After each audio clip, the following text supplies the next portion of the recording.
नमस्कार, मंथन मन में आपका स्वागत है। मैं वारिस मिर्जा। जी हाँ, हम बात कर रहे हैं पूजा पाल की। जी हाँ, विधायक पूजा पाल ने राज्यसभा सदस्यों के लिए क्रॉस वोटिंग करते हुए समाजवादी पार्टी के उम्मीदवार को ना वोट देकर बीजेपी के पक्ष में वोट किया। और अब पूजा पाल ने कहा है कि योगी आदित्यनाथ उनके भाई के समान है और उन्हें अपने भाई को वोट दिया है। ऐसा उन्होंने क्यों कहा, आइए आपको बताते हैं। उन्होंने कहा कि इलाहाबाद और प्रयागराज में पहले एक आतंक था किसी व्यक्ति का और योगी सरकार ने उस आतंक को मिटा दिया है। तो ऐसे में पूजा पाल ने समाजवादी पार्टी का दामन छोड़कर बीजेपी के कैंडिडेट को वोट किया है। लेकिन पूजा पाल अब भी ये कह रही हैं कि वो समाजवादी पार्टी की सिपाही हैं। अब ऐसे में देखना होगा कि समाजवादी पार्टी उन पर क्या कुछ कार्रवाई करती है। सपा के विधायक ने सीएम योगी आदित्यनाथ को बताया भाई, कहा अंतरात्मा की आवाज पर दिया बीजेपी को वोट। मैं समाजवादी पार्टी के सच्चे सिपाही हूं। संगठन के प्रति समर्पण कम नहीं हुआ, लेकिन राज्यसभा सदस्य चुनाव के लिए मैंने वोट अपनी अंतरात्मा की आवाज पर दिया।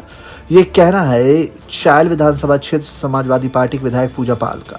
उन्होंने राज्यसभा सदस्य चुनाव में बीजेपी प्रत्याशी को वोट देने पर दैनिक जागरण से खुलकर अपनी मंशा व्यक्त की। मैं समाजवादी पार्टी के सच्चे सिपाही हूँ। संगठन के प्रति समर्पण कम नहीं हुआ, लेकिन राज्यसभा सदस्य चुनाव के लिए मैंने अपना वोट अपनी अंतरात्मा की आवाज पर दिया। ये कहना है चायल विधानसभा क्षेत्र से समाजवादी पार्टी के विधायक पूजा पाल का। उन्होंने राज्यसभा सदस्य चुनाव में बीजेपी प्रत्याशी को वोट देने पर दैनिक जागरण से खुलकर अपनी मंशा व्यक्त की। कहा कि प्रयागराज वर्षों तक आतंक का गढ़ था। मेरे विधायक पति की सरेआम हत्या कर दी गई। मैंने उन्हें न्याय दिलाने के लिए वर्षों तक प्रतीक्षा की। मुख्यमंत्री योगी आदित्यनाथ ने माफिया का अंत करके मुझे न्याय दिलाया। यह वोट एक बहन की ओर से भाई योगी आदित्यनाथ के प्रति कृतज्ञता का व्यक्त करना है। उन्होंने बीजेपी को वोट देने के बदले कोई डील होने से इनकार किया। कहा कि मैंने अपने जीवन में व्यक्तिगत क्षति झेली है, ऐसे में वोट कहां देना है उसका निर्णय स्वयं किया। मेरे पति के स्वयं अध्यक्ष अखिलेश यादव मुझे पक्ष रखने का मौका देंगे तो उनसे अपनी बात कहूंगी। मुझे विश्वास है कि वो मेरी भावनाओं का सम्मान करेंगे, क्योंकि वो संवेदनशील व्यक्ति हैं।